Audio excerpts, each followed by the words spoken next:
News Talk 760 WJR is proud to present Women Who Lead.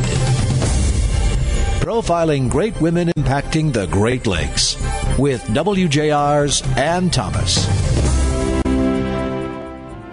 Hi everyone, I'm Ann Thomas and welcome to Women Who Lead.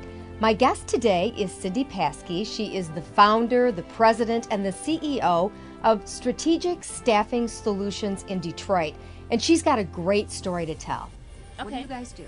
Okay, we do information technology consulting solutions. We have call center, vendor management. We do some executive level consulting for controllers' offices, chief financial officers. We will be 18 years old October 1st, and we just finished our 18th consecutive year of growth. Did just shy of $150 million in sales, 21 offices, 2 across the pond, 1 in London, 1 in Vilnius, Lithuania. Profitable, and we're growing. How did you get into this business? How did you get started? Well, I've been in information technology in some form or another since 1979. Wow. Yeah. And way before it was really popular. Way before everybody really knew what it was. I actually started out as an assembler programmer. I had an opportunity to train on the job at what was then called R.O. Polk when they had the big operation in Taylor. And so I went in as a programmer trainee, and I learned how to be a programmer, and that kind of set me off on the path. And I did what our staff does now. I moved around, did to different positions, different industries, and ultimately got into the consulting business as a consultant, and then as a sales rep, and then as a manager. And then I decided that, we'd give it a shot and see what we could do with us 3. So you started with just 3 people? Yes, and a desk and a phone and debt. And we still have the desk, we still have the phone, and a little bit of the debt. And I actually, the one individual, David, is still with me. Really? Yeah, he's a part of the corporate team now. He was my first sales rep, David Fox. What made you decide to take that risk? Because it is a risk anytime you start out like that. What was the big decision there? Well, it is a risk, but perspective is a really important thing. I had some challenges when I was growing up, and some difficult circumstances. And when I looked at starting my own business, the worst thing that would happen is I would be out of a job and I would be in debt. And neither one of those would have been the first time. So I just kind of looked at it that way and said, if it works, great. And if it doesn't work, I'll pay off the bills and I'll go find another job. And I believed I could go find another job, so I believed in what I wanted to do even more and gave it a shot. What is your background? What's your educational background? I don't have a college degree. I graduated from Plymouth-Salem High School, and I had to go to work right away. That was just the way it was. I now have an honorary doctorate from Central, which was a very, very cool thing to do when you think about it. Yeah, it was a very nice honor. It was the most nervous I ever was giving a speech in my entire life. And it was the only time I stuck to the script, which everybody knows. So you had to speak at the commencement? Yeah, which was very cool. Oh, that's great. Very cool.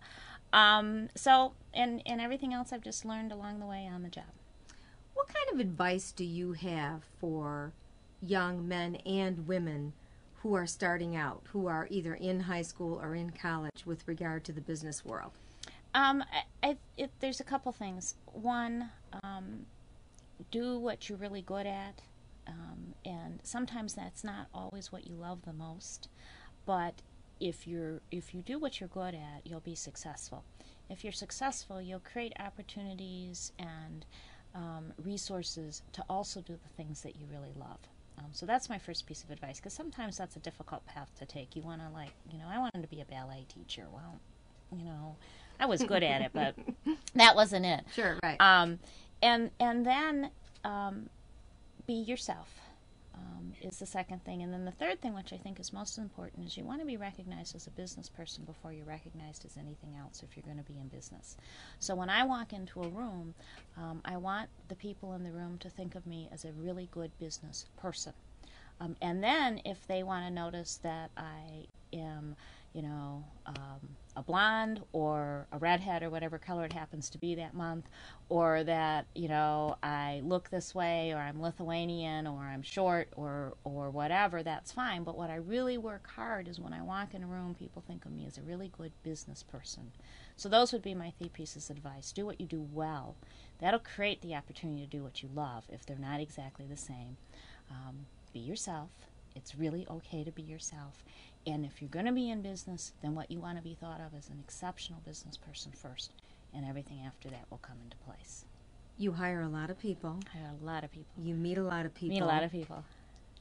How do you define a good business person? In your mind, when you meet somebody, what's a good business person to you? They're honest and they're ethical. Okay. Number one.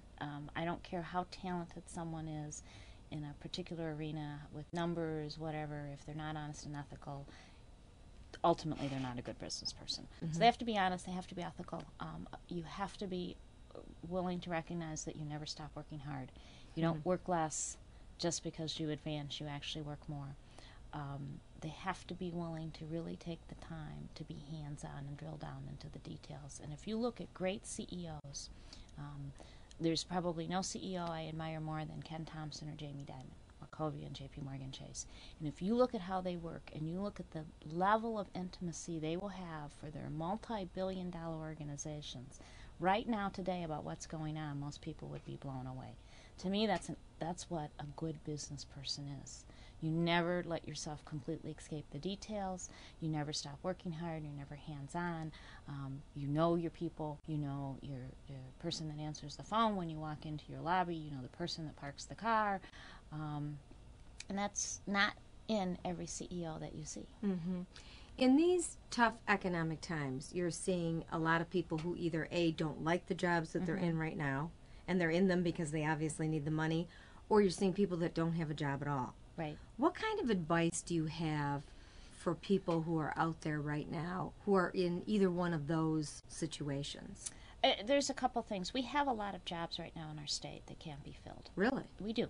The city of Detroit alone has 1,200 open positions right now. Wow. And if you work for the city, even with the new bargaining arrangements, you're going to have benefits, right? And ultimately you're going to have tuition reimbursement. But we have a lot of jobs in our city. Most of them are either in our industry, the information technology service industry. They're in the healthcare industry. We have a lot of construction jobs. We need police officers. So look for the jobs that are available and then figure out what's the quickest path for you to get aligned to get one of those jobs. I think a lot of the challenge we have with workers that have decided to take a buyout, they've come out of an environment, they already have a predefined idea of what they should be paid, how hard they should work, how they should be able to apply their skills, and it's hard to do, but you have to set all of that aside and say, here's the industries that are hiring, here's the jobs in those industries, what are the steps I need to take to get those jobs, what resources can I find, and I may have to start out at a significant different salary to get into the healthcare field, but ultimately it will be a field that lasts for me and I can get myself back to where I was going forward. And I think that's the toughest part of the transition, is you just aren't going to go from here to here in a new industry right away. You've got to get your foot in the door. You have to get your foot in the door. Work hard. And if you pick the right industry, even though it seems like you're starting over, it's a good investment. It's okay to start over if you pick the right path. One last question. Okay. Did you see yourself doing this as you were growing up, as a little girl? Is this what you wanted to do? Is this what you wanted to be? No. No. I was going to be a ballet teacher. That's really what it was. That's really what I wanted to be, yeah. No, I didn't. You look like you really enjoy what you do, though. I am so fortunate. I love my job. I love my family. I love Detroit and all the things that we get a chance to be involved in. And I have a significant value. I appreciate what I have every single day when I get up, and I don't take it for granted, ever. And are you optimistic about the city's future? I'm always optimistic about the city's future. Our city is going to be just fine. Special thanks today to Cindy Pasky, the founder, the president, and the CEO of Strategic Staffing Solutions based here in Detroit. I'm Ann Thomas. Thank you for joining me on Women Who Lead on WJR.com. You've been listening to Women Who Lead with Ann Thomas. For more interviews and podcasts, visit WJR.com.